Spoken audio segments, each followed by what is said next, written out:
We played the Juneteenth concert for freedom, global freedom at Hollywood Bowl this past Sunday.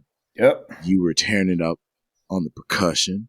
Hey man, getting it done. Getting it done, son. So I wanted to let's talk about it, man. Like, so what after we played our last notes, what was the first thing that was going through your brain? Like, what kind of feelings were you having? Well, the main thing was, I told my parents this. I felt like that was an experience that we as Black orchestral musicians don't really get to have. Like, we've expressed every ounce of our music making through our instrument, but also through other aspects of things that influenced our music making, from Sounds of Blackness to Belle Biv DeVoe and all that stuff, Shaka Khan, Earth, Wind and Fire, all of that. But then doing the William Grant Still stuff and working with Robert Glasper and other aspects of art like Debbie Allen. So it's just kind of one of those things where it was like, man, like, we did all of this. Like, we did all of this and did it so well. Like, even in the rehearsals, like when we had the rehearsal at Center Staging, and some folks just started carrying on, and I was like, man, there's no other place we could do this except in this room right now. Facts. You know what I mean? It was just can't take us nowhere. Literally, cracking jokes. Literally for like 2 or 3 hours. Yes, talking shit. I mean, it was just like, wow, I felt like I was back in high school. Exactly. I was just like, man, this is what we do this for. I mean, and it's funny because I feel like everybody just had the same sense of just like, oh man, I'm just really happy to be here. Like, my spirit needed this. Like, this is just but it was a great production, great concert. We was in the all white joints. Word. Just looking clean. I'm telling you, man. Look, you were looking fresh. That hat was crazy, bro. Yo, man. Hey. I was like, hey. That actually came together. So I bought that whole fit from Zara like the day before. Nice. Okay. Yeah, I went to Uniqlo. Yeah, see, I was gonna do that too. I literally went downtown to 7th and Fig or whatever where that whole thing is. And the hat I was wearing, like, I have a bunch of those. Those are called like brimless caps. So it's basically a cap like that, but take this off. Okay. And then you just fold the rest of it up like this. So it's basically better than a beanie, in my opinion, because West Coast folks, they love to wear them beanies in 90-degree weather. I never understand it. Yeah.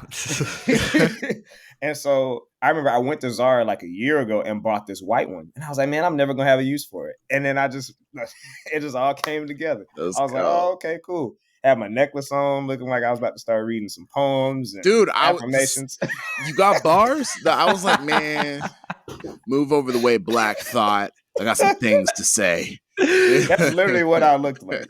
I mean, it was hilarious. Like, I came in and folks was like, oh, okay. All right. Looking like a griot over here. All right. Got you. Okay. But no, man, that experience was very fortuitous, and just everything about it, I'm going to take forward with me as I continue to fake my notes. Let's go, man.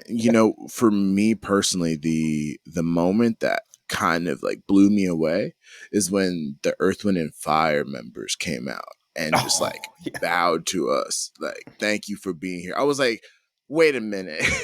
What you mean? Like, what you mean? Yeah. Like, you're one of the three dudes, of the elements. That's what I'm saying. Like, one of the guys, Ralph, I forgot his last name, Ralph Harrison, I think, who's in the band. And he came up to us in the back and was like, oh man, y'all know your Jim Chapin and your Will Coxons and all that. Like, this is all just percussion and drum stuff. And we're just like, yeah, we know all of that. And he was like, yeah, that's what I teach out of. He was like, I'm just making sure y'all well study. And we're just like, what? Did we just get quizzed? We did, literally, by one of the elements. But it's like, okay, number 17, play it right now. Like, just I mean, and he took the time out to just ask our names and like all these, and Verdine White is up there, and yes, that dude is a cat because he comes to like some of our LFL concerts and like hangs with the bass section and like all these other things. Man, it's really cool just to see all of that come together, man. It's kind of crazy. So in terms of like fulfillment or maybe new goals that were created, do you have any new aspirations after experiencing something so transformative? Man, just to dream bigger, to be honest. I mean, I've been For the past couple of weeks, I've been watching a lot of sports psychology videos, Interesting. mostly by one of the foremost experts on it. His name's Dr. Bob Rotella. His main sport is golf that he basically helps athletes with. I mean, but he also he helped mentally train the Eagles the year that they won the Super Bowl, stuff like that. Whoa. Like that kind of level of sports psychology. And his whole thing is like, if your dreams don't scare you, then they're not big enough. And so I was literally watching a video of him last night where he's talking to these guys and he's like, the parameter at which you set your dreams is the parameter at which you set your life, And he was like, look, 20 years ago when I was however young I wouldn't have imagined my life being where it is right now. But that's because I dreamed to a certain point that it took me over that edge or took me to a certain spot. So I got to be on stage with some of the greatest performers of all time and some of the greatest musicians ever. Like, man, I do my research when I'm on stage with people. So I'm looking up like people in the orchestra and I'm like, what?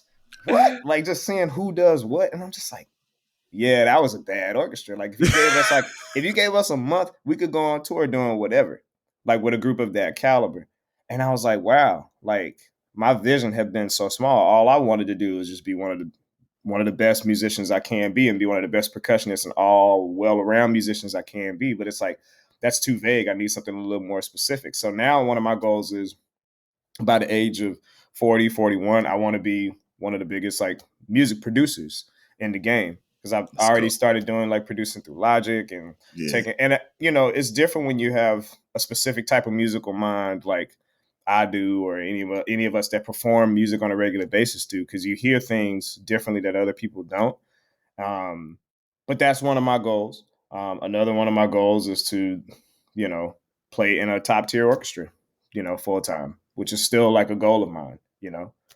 Before it was just like I just want to play in an orchestra, but now it's like no, I gotta, I really want to do this.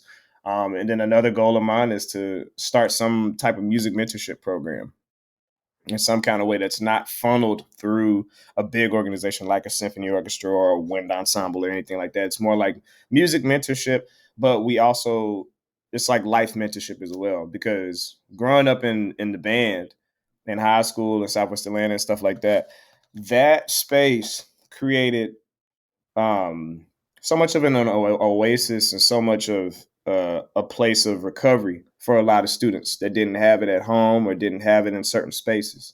And so to see that transformative power, not of music, I'm not talking about music, I'm just talking about the community that music creates and what it brings.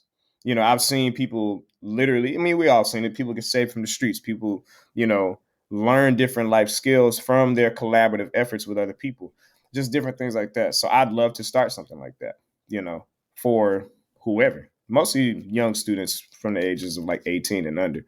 But, those are my goals now. So those three specifically is what I got. That.